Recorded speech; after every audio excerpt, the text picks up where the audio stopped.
in terms of college football, what's this coming season going to look like?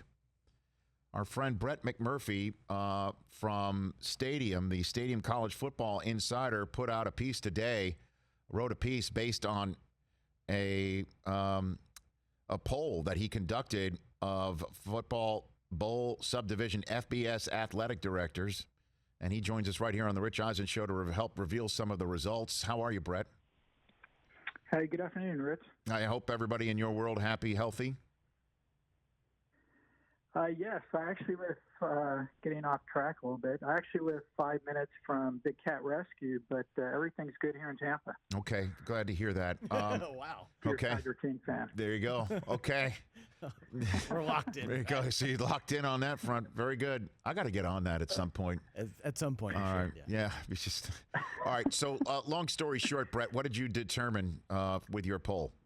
From your poll, your conversations? Basically, I reached out to all 130 athletic directors, in which 112 responded, and I basically said, how optimistic are you that a season will be played this year? And this was over the past week, so I'm sure their results have changed probably. I don't think so much for the better, probably for the worse.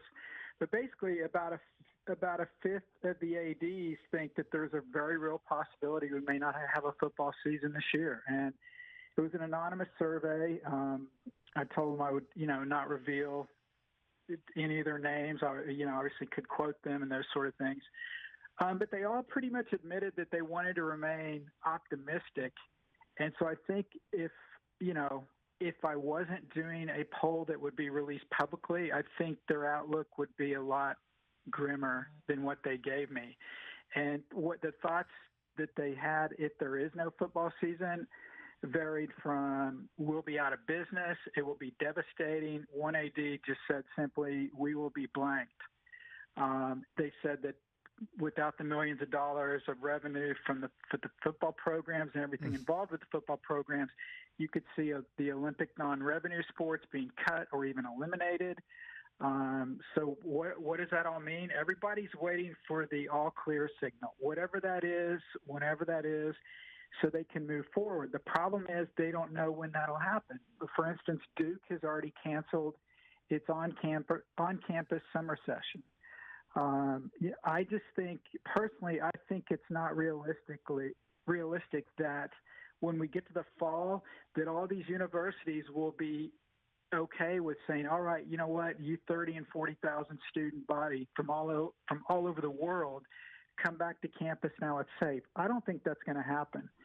And so if that doesn't happen, then do you move the football season back? Do you play conference-only games? A couple ADs mentioned possibility of starting the season in January. I know how crazy that sounds. I would have laughed at that a few weeks ago. But that's a very real possibility because these ADs know how vital it is to get the revenue of college football. Even if you play with no fans, at least you can recoup some of the TV money. The biggest issue, though, is the uncertainty of when they get the all clear and can move forward. Is that going to be next week? Is that going to be 2 months from now? Is that going to be January? That's what nobody knows, and that's what frustrates everybody so much. Well, I'll tell you what, Brett, I would sign up for an all clear in January of 2021. I would love that. That would be awesome, remarkable, exciting, just on every facet. Let's game that out, okay?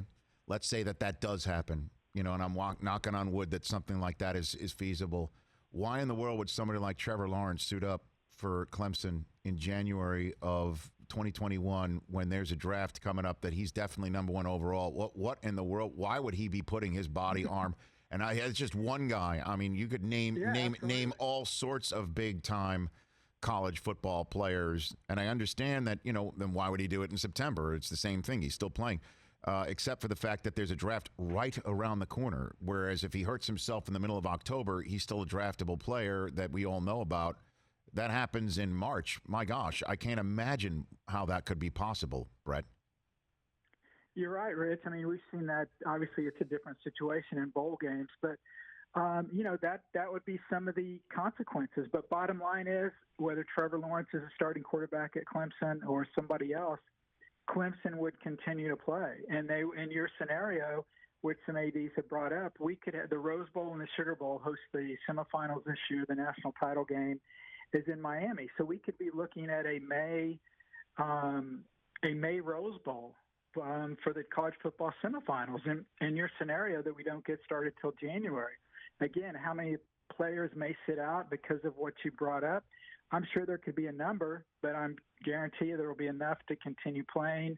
And again, if the ADs can get a college football season in some way, whether it's in front of empty stands, whether it's conference only, whether it's starting in January, somehow, some way, they've got to do it. And look, there's not an athletic director on this face of the earth or conference commissioner that in their wildest dreams has ever sat there and said, you know what, we may not have a college football season in 2020, so I need to set aside this much money.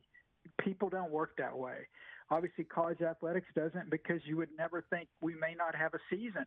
But now that that's a very real possibility, they're coming up with all these, possible ways to get these things in. But you bring up a great point, and that would be one of the things, that would have to be considered. Also, you would basically be ending your season in May, and then you would be starting, practice for the next season just 2 months later. Brett McMurphy, Stadium College Football Insider, right here on the Rich Eisen Show. So are you saying that the year of eligibility that the NCAA just granted seniors in spring sports, that extra year of eligibility, that piece of good news that we heard, that it's entirely possible that if there is no college football season in 2020, there's no sport for them to return to at their institution of higher learning? Is that possible? Is that what you're saying to me, Brett?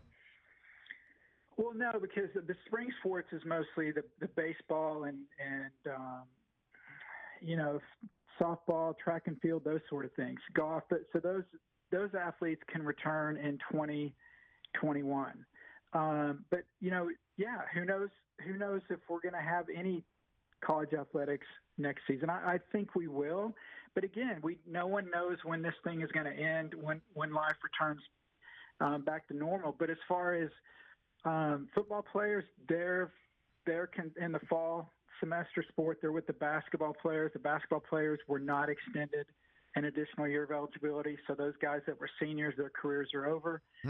So if it happened with football, then certainly I'm guessing they would grant another year of eligibility for football players if there was no football season. I guess I should have. A different animal. I guess I should have said there's no program. I mean that you're saying that Right. the programs that are funded by college football that we're just extended in eligibility. Right. I guess I should have said it that way. That some of these programs might not be around anymore because the money to fund them is gone. Is that it? No, you're absolutely right, and that's what a number of ADs have said. And again, they don't want to do this. They have no desire to do that, but financially, some of these sports that used to be club sports, back when you and I were in college, that are now, university sports, maybe they return to being club sports for a couple of years. Maybe they return to being club sports permanently. I don't know. That's what these athletic directors and ultimately the presidents of these universities have to determine. Is at what cost is it worth having these sports that don't, quite frankly, they don't provide any revenue and they cost the schools money to operate. It's great when you got a football machine, cranking out the money and you can pay for these things. But then when that football money machine runs dry, there will be some consequences. And you bring up a great one. Last one for you. Is there a fail-safe date that you gathered from the athletic directors by which they need to make this decision for 2020? No, Rich, there really isn't. I mean, the coaches want to have anywhere from 4 to 8 weeks to get ready for the season. That obviously would be a decision between all the power conferences to determine what works best for everybody collectively as a group. But I think they are able to adjust those dates to get this thing done. I mean, I think realistically, if you, and I think the last gasp effort would be to play football season in the spring. People always wanted spring football. Here you go. So I think we would have to have the all clear, like you said, by January, because then you could get kids on campus for the spring semester that starts after the Christmas holiday, and then try to get some kind of season in. And then you're going basketball is going to be starting late. You're going to be, March Madness will be going on during college football. I mean, there's a million different scenarios and things that will impact each other. But Rich, I would say if we don't have an all clear by January, then I don't see any way we'll have a college football season in 2020, whether it's in the fall or in the spring. Brett, thanks for the time. Appreciate it. We'll chat soon. Hang in there. Thanks, Rich. You got it. Yeah, it's Brett McMurphy. Check out, again, his piece on watchstadium.com, Stadium College Football Insider. You're on the Rich Eisen Show.